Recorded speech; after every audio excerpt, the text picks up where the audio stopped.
અમેરિકાની trade deal રદ કરો, રદ કરો, રદ કરો, ટ્રેડ ડીલ રદ કરો, રદ કરો, બજેટ માન્ય બંધ કરો, બંધ કરો, બંધ કરો, ભાજપ સરકાર શરમ કરો, શરમ કરો, શરમ કરો.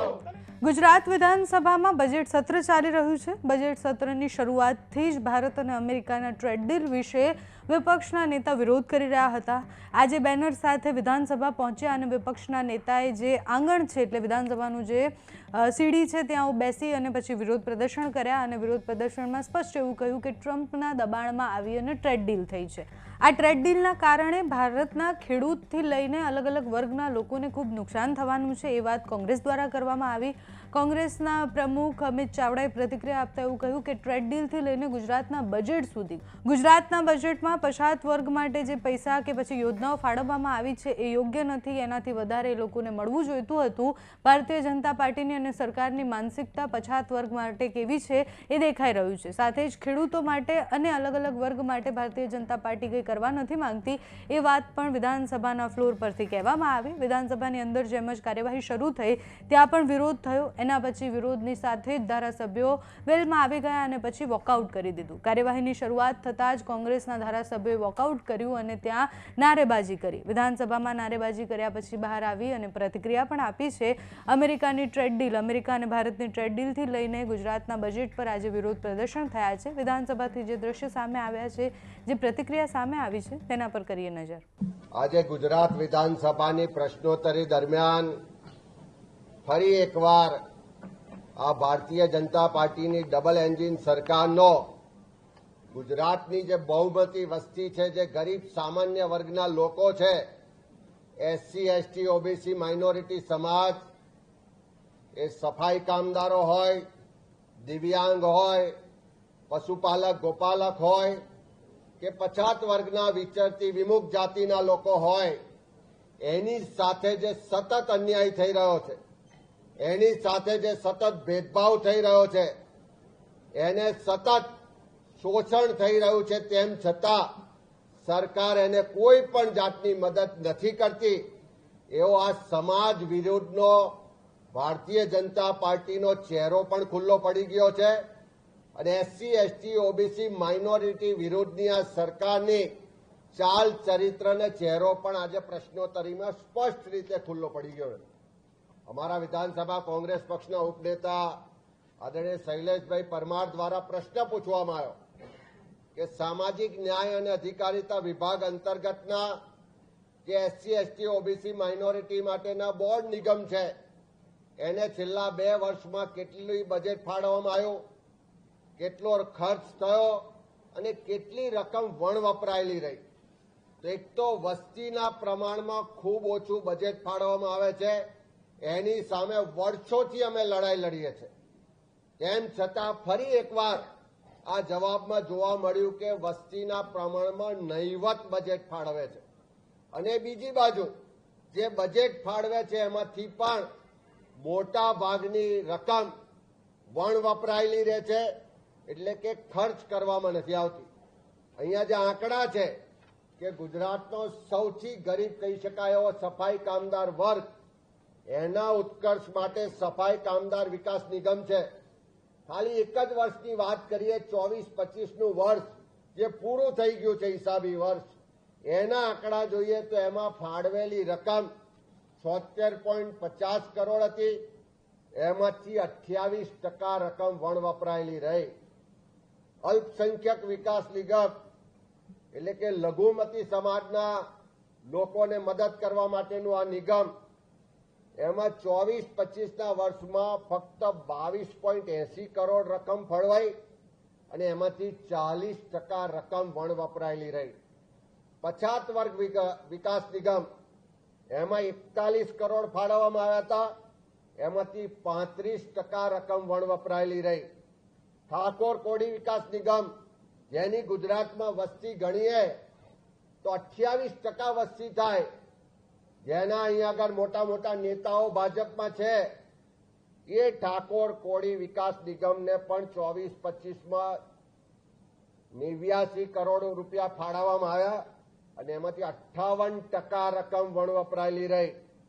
ગોપાલક વિકાસ નિગમ, એમને પણ 23.44 કરોડ ફાળવવામાં આવ્યા અને 50% રકમ વણવપરાયેલી રહી. અમે જ્યારે સરકારને પૂછ્યું કે આ ઓછી રકમ ફાળવવામાં આવે છે અને બીજા બિન અનામત વર્ગનું જે નિગમ છે એને અનેક ગણી વધારે રકમ ફાળવવામાં આવે છે, તો આ બજેટ ફાળવવાના ધોરણો શું છે, એની આર્થિક સ્થિતિ જોવામાં આવે છે, એની સામાજિક સ્થિતિ જોવામાં આવે છે, એની શૈક્ષણિક સ્થિતિ જોવામાં આવે છે, કયા આધારે બજેટ ફાળવવામાં આવે છે. પણ એનો જવાબ સરકારે ના આપ્યો. ફરી પૂછ્યું કે વારંવાર આ ઓછું બજેટ ફાળવાય છે તો એના કારણો શું છે, તો એનો જવાબ સરકાર નથી આપતી. ફરી પૂછીએ છીએ કે એક તો ઓછું બજેટ આપો છો, ભેદભાવ કરો છો, અન્યાય કરો છો, અને જે બજેટ ફળવાય છે એમાંથી પણ 50% રકમ વપરાતી નથી, તો એના કારણો શું છે? એક પણ પ્રશ્નનો જવાબ આ સરકાર વિધાનસભામાં આપતી નથી. આ સરકારનો ચહેરો ખુલ્લો પડી ગયો છે કે એસસી, એસટી, ઓબીસી માઇનોરિટી વિરુદ્ધની એમની માનસિકતા છતી થાય છે, અને એના માટે જ્યારે કોંગ્રેસ પાર્ટી અવાજ ઉઠાવે, આ સમાજને ભેદભાવ, અન્યાય અને એના ન્યાય માટેની વાત કરે, તો એનો જવાબ આપવામાં નથી આવતો. કોંગ્રેસના સભ્યોની વાત સાંભળવામાં નથી આવતી અને ઉડાવ જવાબો આપવામાં આવે છે. એની વિરુદ્ધમાં આજે અમે વોકઆઉટ કર્યો છે. ફરી સરકારને કહીએ છીએ કે આ ભેદભાવને અન્યાય બંધ કરો, અને ગુજરાતમાં જે લોકોના પ્રતિનિધિઓ ચૂંટાઈને અહીં આવ્યા છે એ ભારતીય જનતા પાર્ટીના બધા જ નેતાઓ, મુખ્યમંત્રીથી લઈને ધારાસભ્યો, જેના વિસ્તારમાં બહુમતી વસ્તી એસસી, એસટી, ઓબીસી માઇનોરિટી સમાજની છે. શરમ તો ત્યારે આવે કે એક પણ ભાજપનો ધારાસભ્ય આ સમાજના હક અધિકારની વાત માટે બોલવા ઉભો ના થયો. એક પણ ભાજપનો નેતા, ધારાસભ્ય આ સમાજને ભેદભાવ થાય છે, અન્યાય થાય છે એ વાત કહેવા ઉભો ના થયો. એવી તો કેવી મજબૂરી છે કે તમે જવાબ પણ નથી આપતા, અને એવી તો કેવી ભાજપના ધારાસભ્યોની મજબૂરી છે કે પોતાના વિસ્તારના લોકો માટે, પોતાના સમાજ માટે પણ એક શબ્દ બોલવા તૈયાર નથી. ત્યારે શરમ આવી જોઈએ આ સરકારને કે અન્યાય કરે છે, ભેદભાવ કરે છે, આ સમાજની વાત પણ વિધાनसभा સાંભળતી નથી.